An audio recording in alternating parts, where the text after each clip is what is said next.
Messieurs, dames, bonsoir et bienvenue à ce 83e épisode de Dans les Gradins, ou l'épisode... Christian Yaros. Qui? Oh! Wow! Wow!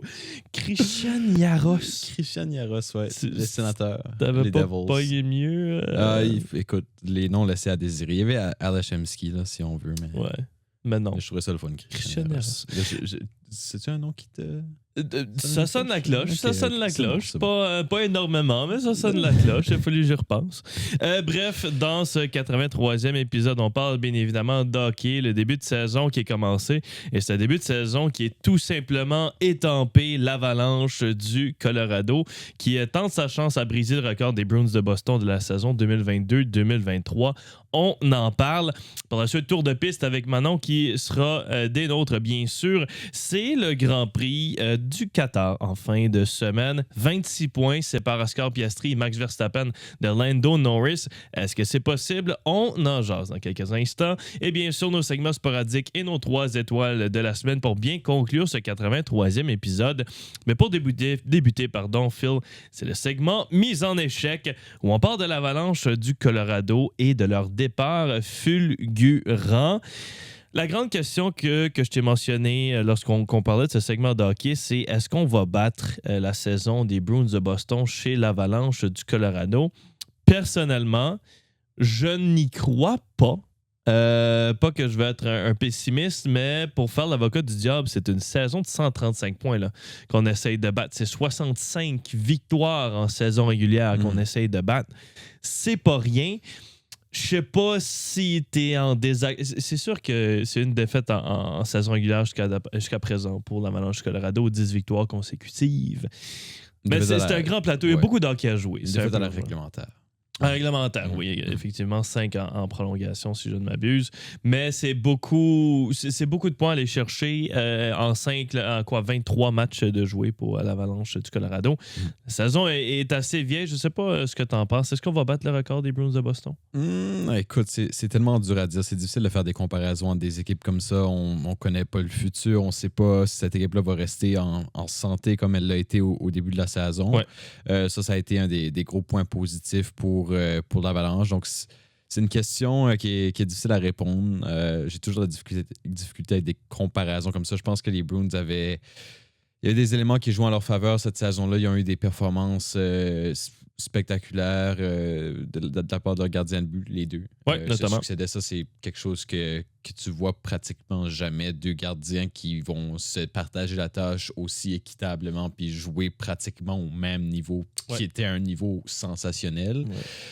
Entre Ullmark et Swayman. Ils n'ont pas un tandem comme ça, l'Avalanche du Colorado. Ah non? Non, c'est pas Ullmark. C'est pas Ullmark Swayman des Bruins de Boston. Je veux dire, ils sont bons, comme statistiquement, ils font bien présentement.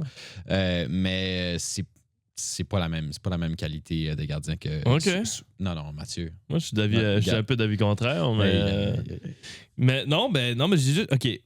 Tu vas dire que c'est la même qualité de gardien que Swayman et Ullmark lors de cette saison-là. Absolument. Scott Wedgwood devient maintenant le 3e gardien canadien de la sélection canadienne quand c'était un backup toute sa vie. Une défaite en temps réglementaire est devenu un 1A, 1B à cette heure au Colorado avec Wedgwood et Blackwood. 3 jeux blancs consécutifs là au moment où on se parle, des victoires contre les Blackhawks, les Prédateurs et le match d'hier qui s'est terminé 6-0 qu'on ne parlera pas de là, nécessairement, ça vaut pas la peine. OK. Mais c'est deux. Écoute, je comprends que Mackenzie Blackwood n'a pas les statistiques qu'Ullmark avait, mais c'est parce que Mackenzie Blackwood a joué le début de la saison blessé. Et là, qu'il est revenu de blessure, il y a un jeu blanc. Je me dis, il y avait clairement quelque chose qui dérangeait Mackenzie Blackwood. Et Wedgwood, qui est venu en renfort, a été sensationnel. N'a perdu qu'un match en temps réglementaire, le seul de l'Avalanche. On a perdu 2 en prolongation. Et il a 13 victoires. Si tu regardes la fiche de Linus Ullmark cette année-là, il était 46-1. Si on maintient cette tendance-là pour Wedgwood, il pourrait facilement s'approcher de ce genre de chiffre. Puis un pourcentage d'efficacité de 918, c'est pas rien non plus. C'est pas le pourcentage d'efficacité de Linus Ullmark avait avec son 938, quelque chose de ridicule, qu'il ne répétera jamais d'ailleurs dans sa carrière. C'est pas ça la question. Est-ce que tu penses que Swayman et Ullmark étaient tu penses que Blackwood et Wedgwood sont un meilleur duo que Swayman et Ullmark l'étaient. Non, j'ai pas dit meilleur. J'ai dit au même niveau que Swayman et Ullmark. OK. Oui. Ben, Les statistiques appuient pas cette non, les statistiques... Ben, écoute, si tu regardes le rendement de victoire puis de défaite, oui. Mais faut que tu penses que c'est pas la même équipe non plus. Non. C'est l'Avalanche Colorado, c'est une équipe beaucoup plus rapide qui se fie plutôt sur une relance offensive rapide, évidemment. C'est une équipe qui est tout simplement trop vite pour le restant de la ligue. On se fie pas sur une défensive qui est concrète et bizarrement, on vient chercher plusieurs blanchissages consécutifs. C'est une défensive qui est profonde, mais c'est pas tu regardes pas l'Avalanche de Colorado et tu te dis ouais, ça c'est une équipe défensive. Tu regardes cette équipe-là des Bruins de Boston avec les McAvoy et les Hampus Lindholm. McAvoy, oui, qui a joué 62 matchs, si je ne me trompe pas. Hampus Lindholm, qui était là, a fait 53 points cette saison-là. Matt Grizzly. C'est tous des noms qui résonnent comme une équipe des Bruins de Boston qui était très solide défensivement. Puis, écoute, sans oublier les Brad Marchand et les Patrice Bergeron aussi qui étaient là, qui apportaient justement ce support défensif-là. C'est juste pas les mêmes équipes qu'on compare. Puis, c'est évidemment que c'est difficile.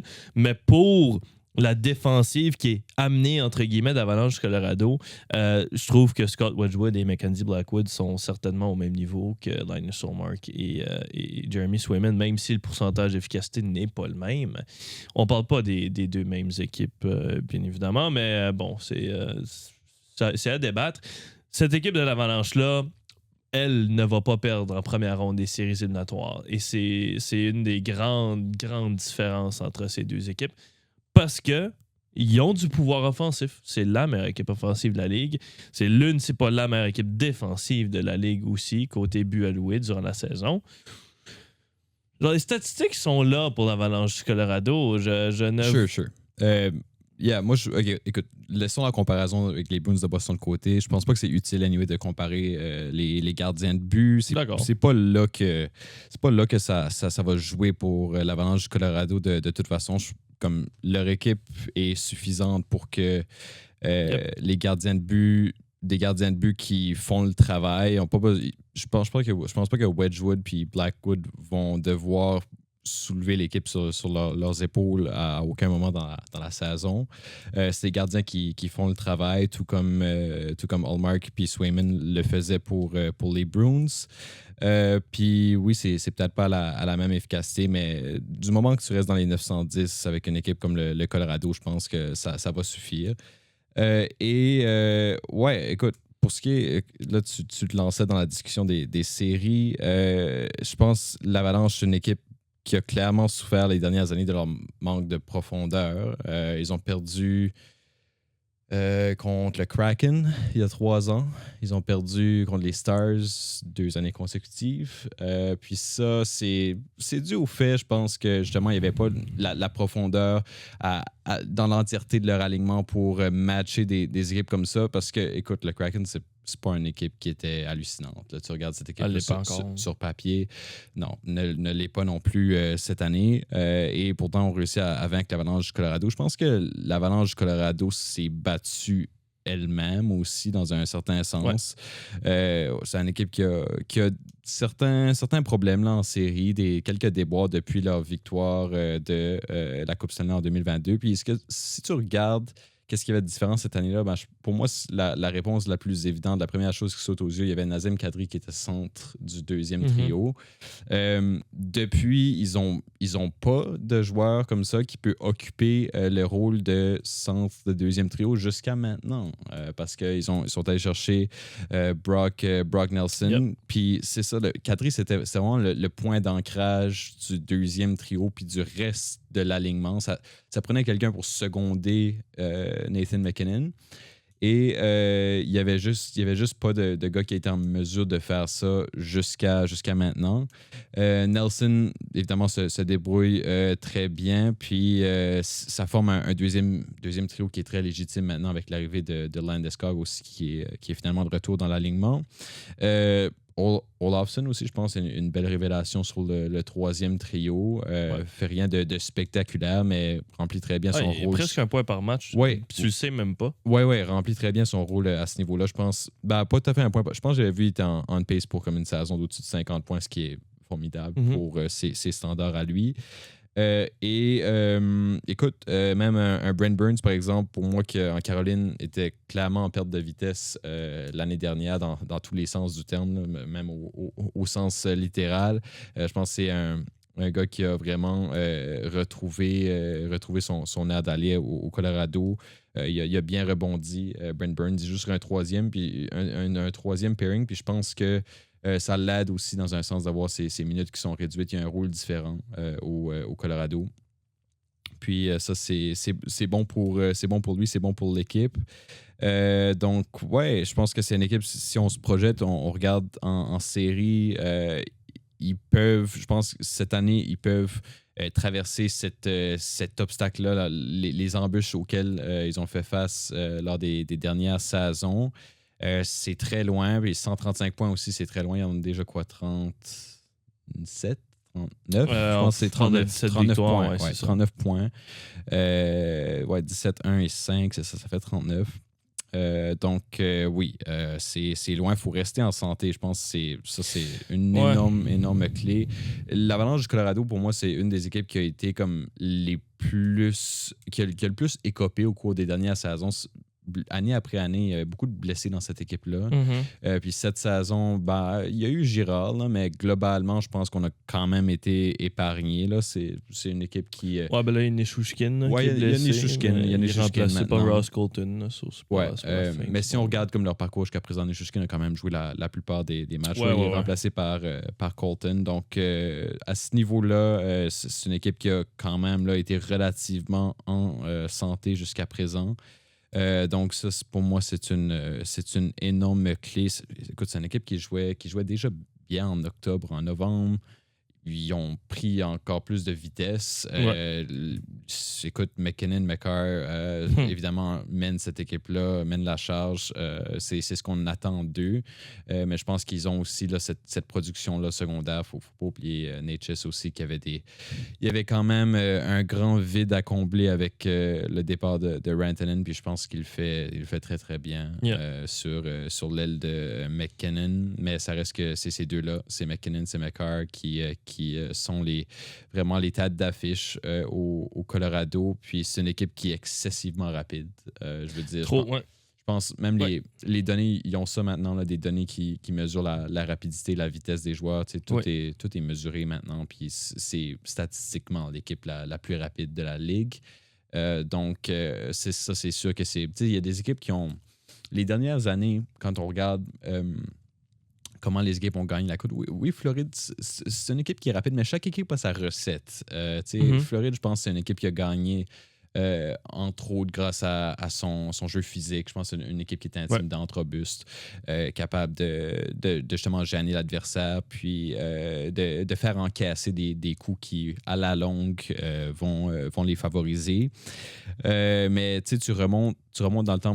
Moi c'est sûr que je pense aux Pingouins. J'ai regardé d'un bout à l'autre ces séries-là. C'est une équipe pour moi qui gagnait grâce à sa rapidité, qui n'était pas particulièrement physique. Il y avait des joueurs capables de faire ça, mais c'était pas ça leur jeu. Puis je pense que finalement, chaque équipe a sa recette. Puis je pense que le Colorado, avec sa rapidité, ils sont à surveiller. Même si c'est pas la même formule que les Panthers, ça peut être une équipe qui va causer beaucoup de troubles à l'adversaire avec un jeu qui est vraiment... le tempo est très, très, très élevé. Ça devient difficile à suivre. Puis il y a des équipes qui forcément seront pas capables de suivre. Puis c'est pour ça aussi qui ont 39 points en 23 matchs. Écoute, c'est incroyable. C'est 0.848 des points qu'ils ont obtenus. Ouais, non, c'est fou. C'est absurde. Donc, 85% là, essentiellement. Dallas est deuxième dans cette division-là avec comme au-dessus de 0.700. Il serait premier dans n'importe quelle autre division. Fait que, c'est une ligue qui est compétitive. C'est une ligue qui est super compétitive cette année. Tu regardes dans l'Est, dans l'Ouest, il y a quelques équipes qui sont un peu plus à l'écart du peloton, là, si tu veux.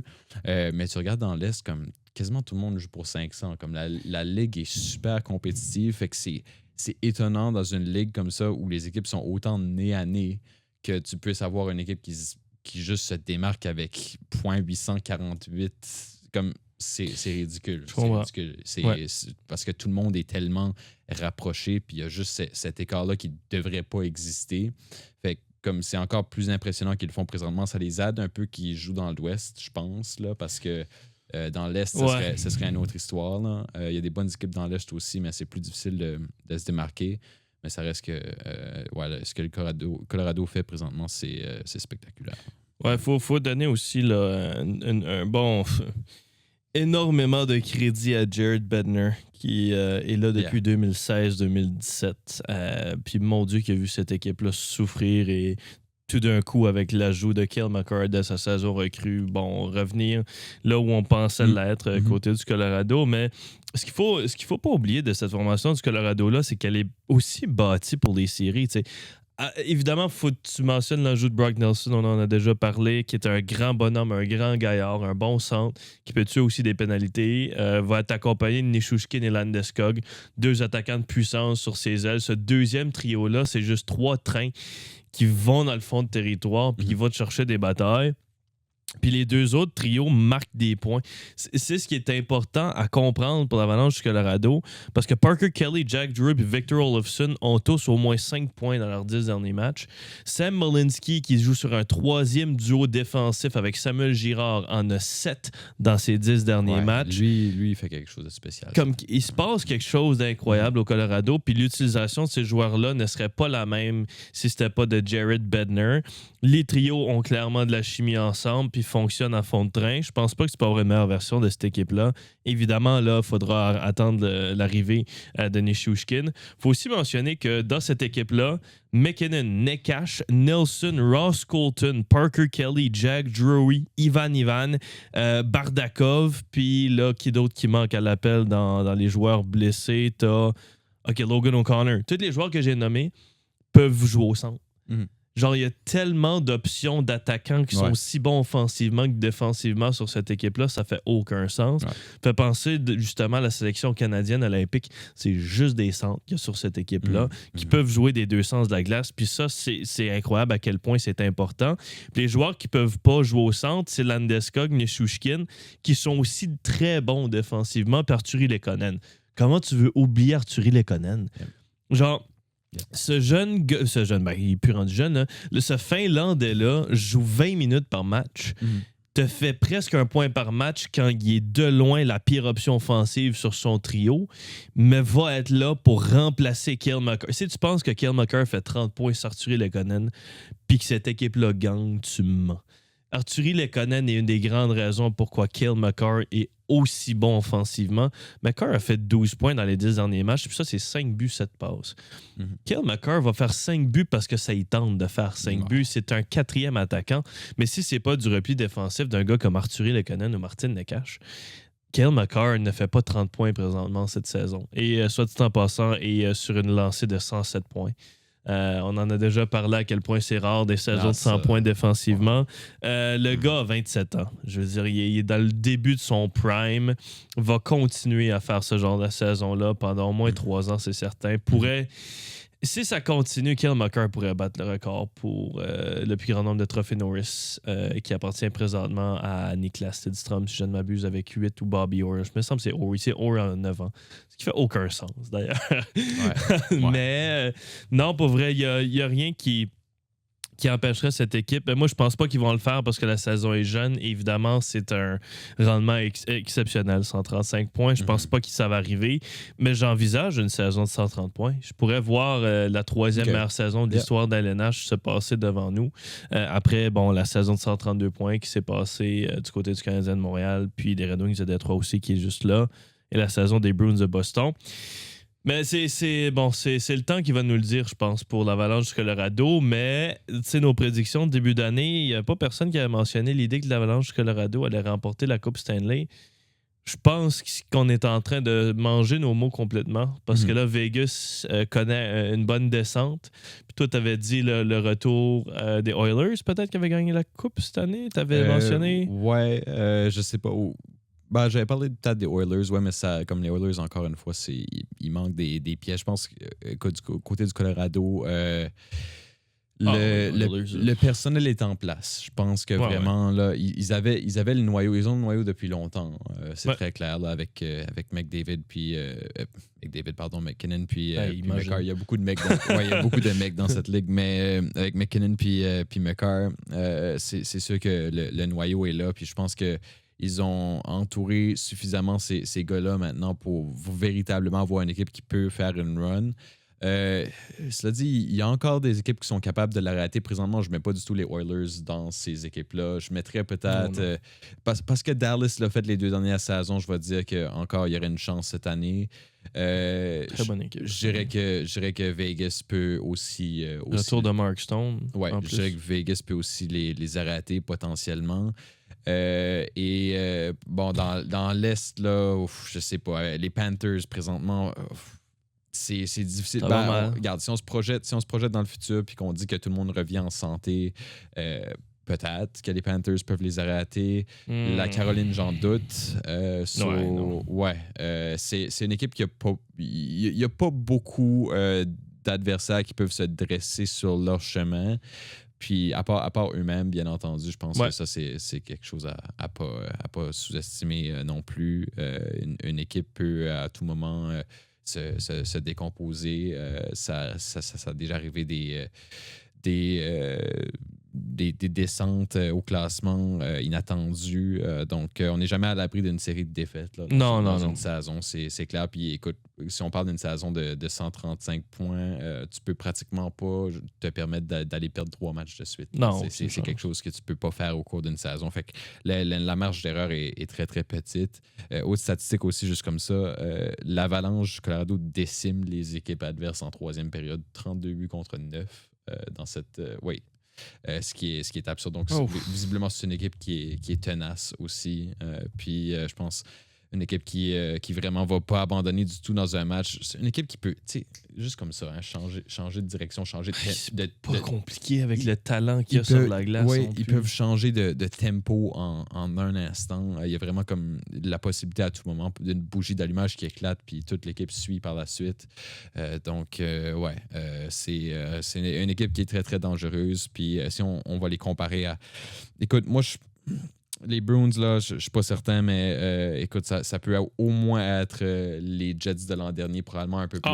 Je dirais quelque part entre les Jets de l'an dernier puis les Bruins. Mi-120 de points comme ça.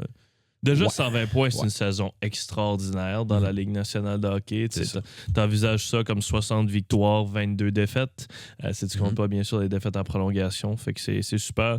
Aussi, juste rapidement pour l'Avalanche, un différentiel de plus 44 avec 23 matchs de jouer. Ça fait aucun sens. C'est lamentable. Cale Makar et Nathan McKinnon, tous deux, plus 23, si je ne m'abuse, au chapitre personnel. Ce qui aussi ne fait aucun sens, considérant que ça fait 23 matchs qu'on a joué dans la Ligue et ils sont sur une lancée de plus 82 dans une saison. Habituellement, une bonne saison vise le milieu du plus 40. Je me rappelle de Ryan Graves là, quelques saisons quand il était bon, puis je m'en désole. Là. Quand il était bon, puis une bonne saison avec les Devils, si je ne me trompe pas, il y a un plus 42 qu'il avait fait dans cette gamme-là. Puis ces petits gars-là sont en train de complètement fendre cette moyenne-là. Mais encore une fois, il faut voir si ça va continuer. Puis si ça peut se faire pour l'Avalanche, je serais vraiment content pour cette équipe-là. Une équipe qui est vêtue, bien sûr, d'un petit burgundy et d'un petit bleu, un peu comme notre cher Max Verstappen, qui, lui, tente tranquillement, mais sûrement, de revenir de l'arrière de ce classement des pilotes de la Formule 1. Et là, avec les disqualifications des deux McLaren, il a une chance au Qatar. On va voir ce que Manon en pense dans quelques instants dans ce segment plutôt Tour de piste. De retour pour le segment Tour de piste avec Manon qui joue à nous. Bonjour! Les grandes lignes, c'est pas compliqué. On est au Qatar. Les McLaren ont raté leur chance la semaine dernière. C'est vrai. Verstappen et Piastri sont donc à égalité. 24 points derrière Lando Norris. Ce qui veut donc dire que le Grand Max est toujours dans la course. Max Verstappen. Est-ce qu'on va me durer de son propre podcast? Non. Que 2 courses qui restent au calendrier, dont celle du Qatar et ensuite celle d'Abu Dhabi. Et bonne nouvelle pour tous les partisans de Red Bull, c'est 2 grandes préférées de Max Verstappen qui n'en a pas perdu.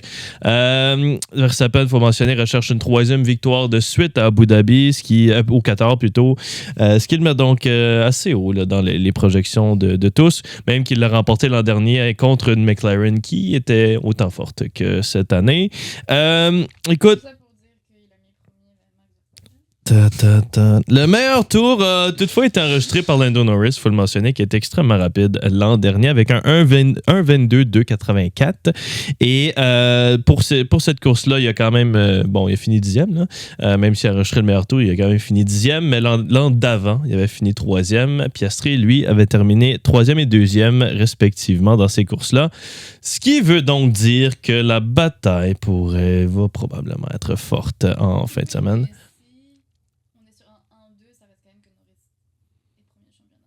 En fait, il ne faut pas que McLaren ne termine pas la course ou ne termine pas dans le top 10. Mais si Max remporte la course et que Lando termine 2e, c'est toujours mathématiquement possible. Si Lando termine premier et Max... En fait, on s'en fout de combien... non, on s'en fout pas. Si Lando termine premier et Max termine hors des points, il est à l'abri. D'accord? Je dis pas de bêtises. Oui. Autant qu'il y ait 25 points d'écart. Est-ce qu'il y a encore des courses de sprint? C'est ce que j'ai essayé de vérifier tantôt. Une course de sprint ce week-end. OK, course de sprint ce week-end. Oui. J'ai essayé de voir, puis j'ai pas pu y arriver en tout. En tout cas, moi, je crois être des grands points, la course de sprint. Ça reste 8 points, je pense. Ouais. Ah non, présentement, c'est des énormes points, je veux dire. Ouais. Le Qatar... Ouais. OK, il y a course de sprint au Qatar aussi. Bon, fait qu'il y a énormément de points à aller... Tantôt, quand j'avais checké, je sais pas pourquoi, mais je l'ai pas vu cette technicalité-là qui, justement, donne de très bons points. C'est des petits points, mais c'est des bons points. Tout points présentement compte. L'idée derrière le Qatar, selon moi, si on regarde la piste, c'est une piste qui va avantager une voiture comme McLaren. Pas rien de trop brusque. Des virages assez techniques, oui, mais pas rien de trop fou pour que Max soit capable de rentrer dans son flow state et d'essayer de déranger le top 3. Ça veut aussi dire qu'il faut que tout soit... Je sais pas comment expliquer. Faut pas que tout soit parfait pour McLaren, puis je pense que c'est ça qui a hanté l'équipe la semaine dernière et pourquoi ils ont été disqualifiés. Disqualification d'ailleurs que t'aimes pas nécessairement, mais... c'est pour un point très technique de fond plat. C'est juste le millimétrage du fond plat doit être un minimum, puis il a été plus usé. Mais en même temps, c'est une piste sur laquelle tu l'uses plus parce qu'il y a beaucoup plus de... Comment vous appelez ça? Des bosses. C'est pas des bosses, là.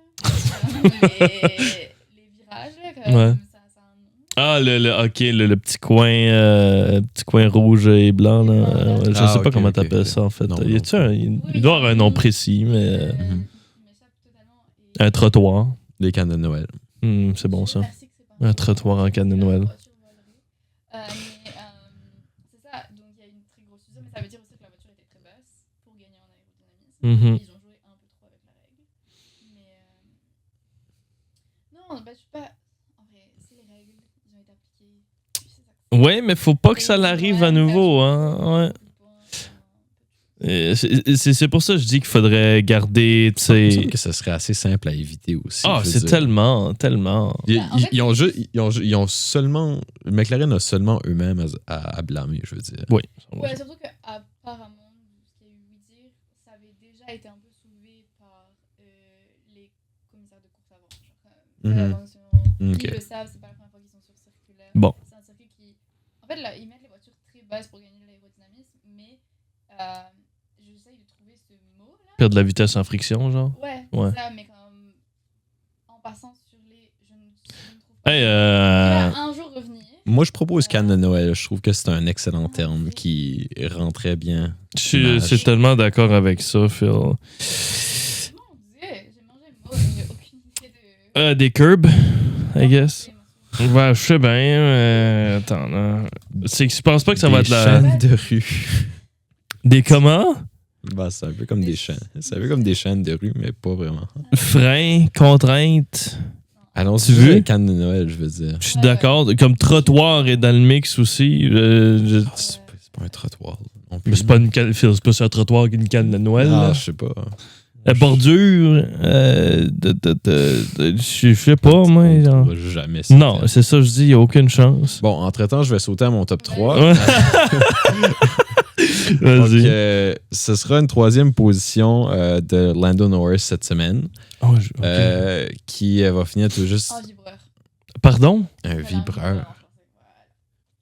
Vous venez d'apprendre un nouveau mot. Je préfère Canada. Ouais, moi et tout. Donc, Lando Norris va finir en troisième position, Ok. précédé de George Russell. Je pense que les Mercedes ont un gros rôle de trouble fat là, à jouer quand même. Bonne idée. C'est vraiment l'équipe présentement qui peut rivaliser avec les deux autres, puis qui peut s'interposer, qui peut comme s'intercaler entre ces voitures-là. Donc, ouais, ils peuvent nuire à McLaren, ils peuvent nuire à Red Bull aussi. Moi, je pense que c'est ça. Russell va venir s'insérer là, juste entre les deux parce que ce sera Verstappen qui va remporter la course cette semaine. Je pense que c'est quand même un circuit où, bah oui, on circule à haute vitesse, évidemment. Et ça avantage les pilotes aussi qui ont du cran, qui ont des bons instincts sur la piste. Puis je pense que quand je dis ces mots-là, c'est clairement Max Verstappen qui vient en tête. Oscar Piastri aussi, mais je pense que lui a un peu abandonné la cause. Je pense qu'il a concédé maintenant le championnat. Ce sera pas lui qui va le remporter cette année. Ce sera Norris ou Verstappen si McLaren.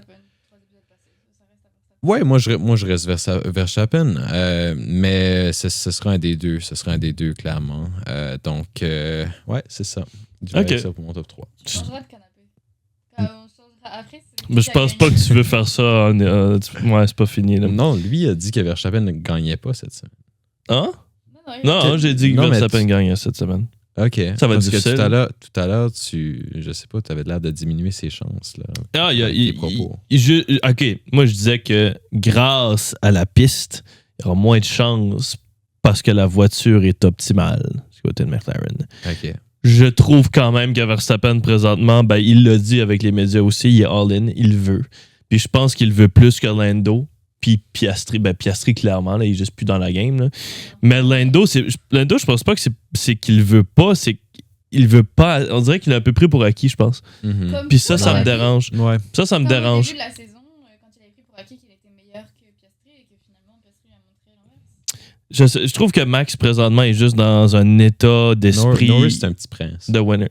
Oui, c'est un petit prince. Il est anglais en plus, ça l'aide. Il est anglais en plus. Mais, je sais pas, je trouve que Un Max, peu- présentement, un peu est dans bé- son. Moi, je trouve qu'il fait un Ben, tout de suite, lui, il souffle. Là. moi, je trouve qu'il mais- fait un peu bébé gâté. Ah ouais, absolument, absolument. Il a pas assez mérité de choses pour avoir une tête enflée non plus. Non, c'est ça. Le Lando Norris. La très dame bon. du champion. Attendez, C'est- vous êtes en train de dire ça, mais vous êtes correct que Max Verstappen. Si on part hors. Sa mentalité n'a pas changé. Max Verstappen n'a pas pris pour acquis le championnat. Tout de suite, il Non, veut y il aller avait pour aucune un chance autre. de gagner, il y a quand même quelques courses. Là. Tu sais, Avant le milieu de la saison, voire les 3 quarts de la saison, il était loin dans les pâquerettes. et ça, je peux respecter ça. Je l'aime pas, mais je peux respecter ça. Il est d'ailleurs premier, suivi des deux McLaren, parce que Piastri sera deuxième et Norris sera troisième. Je dis ça par Wow. pur... mais c'est pas nécessairement ce que je pense. C'est ça que je veux qu'il arrive. Parce que ça voudrait dire que la course est encore plus serrée pour la dernière. Je pense pas que Piastri fait le podium. C'est juste honnête avec vous. Comme que je pense pas que le Mercedes fait le podium. Ah ouais? Je sais que c'est la meilleure run de Mercedes de l'année, les deux combinés. Là. Antonelli finit deuxième, 2 courses passées, finit troisième la dernière course. Russell, l'inverse. Oui, avec les disqualifications, sinon il n'aurait pas terminé là. Même chose pour Russell. Russell, ça n'aurait rien changé en fait. Je sais pas ce que je dis. Mais ce sera mes décevants aussi, juste parce que c'est une course à 3. Mercedes n'a pas le même envie de gagner que les 3 qui sont individuels dans le championnat des pilotes. Je pense que ça peut changer des choses. Ils ont besoin pour le championnat constructeur. C'est contre Ferrari. Non. Ferrari, Red Bull est où? Ferrari Ok. plus dans la course depuis un bail. Moi, je pensais que c'était. Dans ma tête, c'est contre Ferrari. Là. OK, Red Bull a dépassé Ferrari dans la dernière course. Ok, et il y a combien entre les deux? 40. 40 points. Entre qui et qui? Entre Mercedes et Red Bull, il y a 40 points de différence. C'est 40 mais bons points. c'est quand même Mais pas bon pour la c'est suite. un pilote. Red Bull, c'est un pilote contre deux bons pilotes. C'est un 5-6 va équivaloir à 11 points face aux 25 de Verstappen s'il gagne. Ou, excuse, ça c'est fantasy. Je me trompe tout le temps entre les deux, bref. L'idée est que je pense vraiment que ce sera les trois qui coursent pour le titre présentement qui seront dans le top 3. Puis les pilotes impressionnants sera McLaren parce qu'ils ne se sont pas fait disqualifier. Mais ça, c'est s'ils ne se font pas disqualifier. Je pense qu'ils vont moins jouer avec. Je l'espère. Je le souhaite. Malgré que tu veux être le plus strict que possible si tu arrives face à un Verstappen qui veut vraiment te rattraper. Puis... Non, mais après, tu sais, c'est des millimètres. Pourquoi c'est là? Pardon, mais là, c'est parce que. Ok, c'est correct. Pardon, c'était vraiment la pire des trucs. Je sais plus ce que je disais. Super. T'as un top 3 aussi, j'assume, qui est probablement pas le Moi, même. c'est le même que Phil, mais j'ai inversé les deux. Ah ouais, ok. Russell 3, Norris 2 et Verstappen 1er. Et ma logique est Norris va faire la pole, mais va pas réussir son départ et Verstappen va se voir. Comme à peu près à toutes les courses. Ouais. Là, ouais. Je suis correct avec cette C'était la idée-là. même chose à la dernière Fait que course, Piastri n'est puis- pas dans le top 3 non plus. Probablement un pilote qui est décevant dans ce cas-là, j'assume. Ouais. Est-ce que c'est décevant maintenant que Piastri soit pas dans un top 3? Quand même. Qu'il soit plus... Je sais pas ce qui se passe avec Oscar Piastri. C'est devenu le pilote préféré de tous. Puis, Non, ça reste mon pilote préféré. Enfin, il fait partie de mes pilotes préférés. Ok. Ça change rien à ça. Ok, je comprends. Moi, mes pilotes préférés, c'est pas forcément que ce que tu fais sur la piste, c'est aussi en dehors. Ouais, je suis d'accord. C'est pour ça que Lewis Hamilton est mon pilote préféré. Mais... Ils sont chiens. Bref. Son chien est mort, frère. Oui, je sais, mais dans le temps que tu l'aimais, il l'était pas. Puis c'était une icône. C'est Ok, toujours moi, une je l'ai icône. aimé, il avait 2 chiens. Mais Ah ouais? Il y a fort longtemps. Ça fait un bail. Tu connais bien sûr les chiens de Lewis Non. Hamilton. Ok. Non. Euh, Il s'appelle Roscoe. Il s'appelait Roscoe. il s'appelle toujours Roscoe. Il est juste Je sais pas si c'est un bouquin français ou anglais. français. Anglais. Il me semble que c'est français. Ouais, Oh. c'est un anglais qui a pris un bouquin. Vérifie pendant que Philippe nous parle de son Ouais, sporadique du jour qui n'est pas écrit sporadique là-dessus d'ailleurs. C'est écrit ski à quelque chose. Qu'est-ce qui se passe côté sporadique, Phil? Côté sporadique, Mathieu, c'est un peu la vague olympique là, présentement. Je pense que l'anticipation, Ok. l'excitation commence à monter en vue des Olympiques. Évidemment, ça s'en vient à grands pas en février. Et on en a parlé un peu les dernières semaines. Je t'ai parlé la semaine dernière là, de cette piste de bobsleigh qu'on avait construit en des délais miraculeux en Italie. Cette fois-ci, je te parle d'une nouvelle discipline. C'est arrivé comme ça, je pense que j'ai vu ça sur Instagram défiler. Et puis, je me suis dit, tiens, c'est quoi ce sport-là? Il y a, ça rentre pour moi dans la catégorie, ça s'appelle le ski alpinisme, ski trait d'union alpinisme, et ça rentre dans la catégorie de sport pour moi. Tu sais, les gens que comme... Ils trouvent ça plate, les sports traditionnels. Tu sais, comme le ski de fond, ils sont comme c'est pas assez difficile. Comme il faut ajouter du piment. Là. Comme j'aime pas ça, moi, juste faire des kilomètres et des kilomètres en ski sur le plat. Je trouve pas ça assez difficile.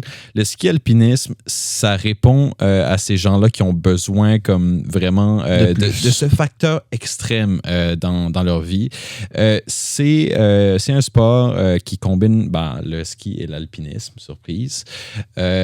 Oui, et qui sera donc pour la première fois aux Jeux Olympiques à Milan-Cortina en 2026. Et en anglais, on dit skimo. On dit skimo pour ski mountaineering. Donc, c'est l'abréviation skimo. Mhm. Et donc, le premier championnat du monde a eu lieu en 2022. En 2002, pardon, c'était en France. Donc, c'est quand même un certain temps. Puis, la discipline a gagné en popularité depuis. Et comment ça se passe essentiellement? C'est une ascension qui débute en ski. Les skis sont équipés de pots aussi. Je sais pas. Je pense que les pots ont l'air d'être artificiels. Là. On les appelle des pots. Et puis, ça procure comme une adhésion supplémentaire là, parce que lorsqu'on monte, ça se fait sur des montagnes. Là. C'est pas difficile de monter une côte. Hein? Oui, à ski, effectivement. Donc, c'est pas tout à fait comme... C'est du ski de fond, essentiellement, mais sur un dénivelé qui est plus accentué, d'où la nécessité de ces pots-là, entre guillemets. Et là, arrive un moment où ça devient trop à pic. Fait que là, il faut que tu enlèves tes skis. À ce moment-là, tu les mets sur ton dos et tu continues ta marche avec des skis. Bottes à ski. Oui, avec des bottes de ski, je crois, mais ça doit être des bottes genre hybrides là, qui font que... Oui, parce que c'est pas les bottes de ski du genre celles qu'on utiliserait pour du ski alpin, évidemment. Des bottes un peu hybrides qui permettent aussi justement de faire des ascensions à pied comme ça. Donc ça, c'est dans les sections un peu plus escarpées de la montagne, là. Puis littéralement, des fois, il va y avoir des passages là, entre des façades rocheuses, si tu veux. Donc ça devient quand même un peu de l'escalade, là. T'as pas tout à fait besoin comme de pic à glace, là, mais c'est pas loin, ça monte. Bon. Arrivé près du sommet, il y a un deuxième segment à ski, donc d'où la nécessité de trimballer tes skis avec toi sur ton dos. Puis non seulement il faut que tu finisses de monter, ensuite, il faut que tu descendes également à ski, encore une fois. Donc là, c'est la section ski alpin, si tu veux, qui s'amorce. Et tout ça à l'intérieur d'une même épreuve. Donc, c'est cool. Je pas très varié. Je pense... Je suis pas sûr de l'état du Canada là, dans cette compétition-là. Je sais qu'il y avait des qualifications. Je pense qu'ils luttaient avec les États-Unis pour se qualifier. C'était un ou l'autre là, qui allait se rendre aux Olympiques. Mais ça, je ne sais pas exactement où on en est avec ça. Et il y a la Fédération internationale, l'ISMF, donc International Ski Mountaineering ou Skimo Federation, qui, il y a 38 nations qui y sont affiliées et parmi celles-là, je pense qu'on devra surveiller l'Italie, là, qui est probablement au cours de la dernière décennie le pays le plus décoré dans cette discipline-là. À domicile, en plus. Oui, mais en tout cas, pour les gens qui sont fans de ski, là, c'est quelque chose à surveiller. Il y a toutes sortes d'épreuves en ski. Hein. Mm-hmm. Ski de fond, il y a ski alpin, super G, tout ça, biathlon, etc. Donc ça s'ajoute à une longue liste. Moi, ma préférée personnellement, c'est le saut à ski. Là. C'est magnifique. Je trouve ça incroyable. C'est tellement élégant, un saut à ski. Je trouve que ça, c'est intéressant aussi. Non, c'est super intéressant. Je pense que j'avais un reportage aussi de notre grand Maxime Renoux. D'ailleurs, je pense qu'il a fait un reportage sur le sujet en France. Oui. Si je ne m'abuse. Si les renseignements sont les mêmes, c'est exactement ce qu'il mentionnait. Moi, je parle de foot, Phil, parce que, une formation que j'aimais bien jadis, que je déteste à ce jour. Liverpool connaît sa pire forme depuis 1971. Et ça, c'est un bon signe de vie pour les fans de soccer en Angleterre, parce qu'il n'y a pas grand monde qui aime Liverpool. Non, mais c'est vrai. C'est vrai, parce qu'ils gagnent les dernières années. Tu demanderas aux fans d'Arsenal, tu demanderas aux fans de Tottenham. Bref, il n'y a pas grand monde qui aime Liverpool. Même chose pour les fans de Manchester City. Ça dépend. Oui, exactement. C'est pour ça qu'il n'y a pas grand monde qui les aime, Liverpool. En Angleterre, tu vis pour le foot. Exactement. Bref, eux autres ont perdu 9 de leurs 12 derniers matchs, toutes compétitions confondues. Et c'est leur plus grand nombre de défaites sur une période de 12 matchs depuis novembre 1953 à janvier 1954. Ça fait un bail que Liverpool n'a pas été si mauvais et pourtant l'effectif est toujours si bon. Ça paraît juste pas sur le terrain. Liverpool a aussi perdu 3 matchs consécutifs, toutes compétitions confondues, avec un déficit de 3 buts ou plus dans ces matchs-là, qui est aussi pour la première fois depuis décembre 1953. Il va falloir se relever les manches si on ne veut pas laisser l'Arsenal remporter la Ligue anglaise. Mais jusqu'à date, c'est un peu ça ce qui paraît de se passer de ce côté-là. Mais je voulais le mentionner parce que je les aime pas nécessairement. Fait que ça me faisait chaud au cœur. En fait, moi, côté foot anglais, j'ai pas vraiment d'équipe en général. Je vais souvent aller pour une équipe qui était comme pas nécessairement bonne, qui a eu une ascension, genre comme Brentford ou Crystal Palace, là, quelques années. Je le suis à temps partiel, mais des clubs comme Manchester City non plus. Pas trop un fan de ça parce qu'ils gagnaient trop souvent. J'étais un peu ce genre de personne-là. Un peu comme que j'aime pas les Penguins de Pittsburgh parce qu'ils gagnaient trop souvent quand j'étais jeune. Okay. Ben oui, quand j'étais jeune. Quand t'étais jeune, ils ont gagné une fois. Ouais, ils ont été en finale contre mes Red Wings de Détroit Ah, tu savais pas ce bout-là, Phil? Ouais, absolument. C'est tellement pas valide ce qu'il dit. De quoi c'est pas valide? Tu peux pas valider mes émotions. Oui, ils ont gagné 24 fois, là, madame, là, juste pas quand j'étais vivant. C'est correct. Hey, côté 3 étoiles de la semaine, Phil, je débute avec le 3e, notamment du Canadien de Montréal, Nicolas Suzuki, qui a inscrit son 400e point hier face, dans la victoire là, face au Mammouth. 2e étoile de la semaine, c'est Abby Rowe, qui, je sais pas si tu as vu ça, Phil, la joueuse de la LPHF qui a inscrit le plus beau but de l'histoire de la Ligue. Ça, c'en est certain. S'est amené devant la gardienne, s'est fait retenir de derrière et l'a enfilé entre ses deux jambes derrière la gardienne adverse. C'est de loin le plus beau but de l'histoire de la LPHF que j'ai vu. Et finalement, en première position, c'est les Jays parce qu'ils viennent tout juste de signer Dylan Cease, un contrat de 7 ans, 210 millions de dollars. Et ça va faire du bien au bullpen des Blue Jays.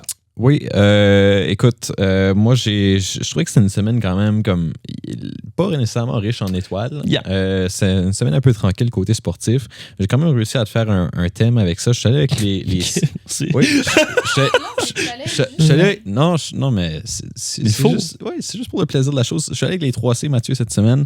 Ça commence avec les Carabins de Montréal qui ont avec la Coupe Vanier. La Coupe Vanier, ça aussi, c'est la Coupe Vanier. Yeah. Donc, félicitations à eux. Et après, c'est Colin Jones, on en a parlé hier, la curleuse qui s'est éteinte. Donc, félicitations pour, évidemment, un énorme palmarès, une carrière étincelante, je pense, en curling canadien.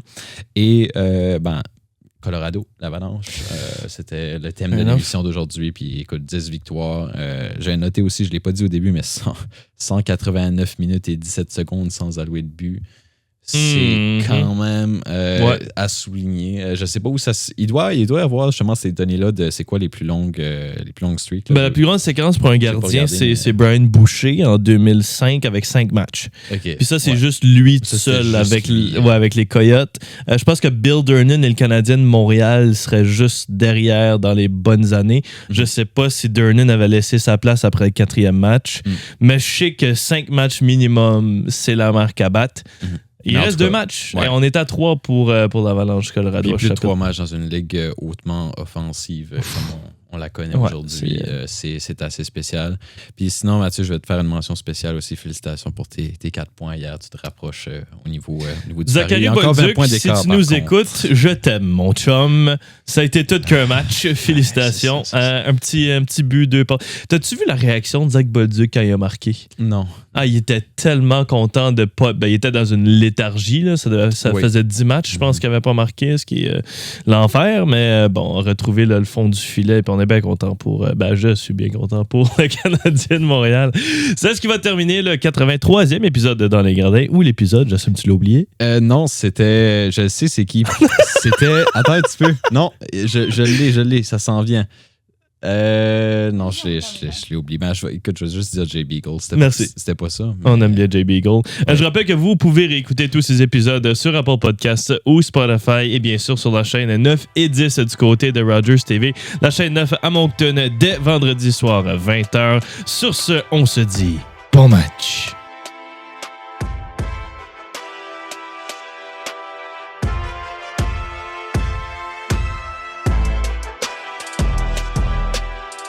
Une production de Podcast NB.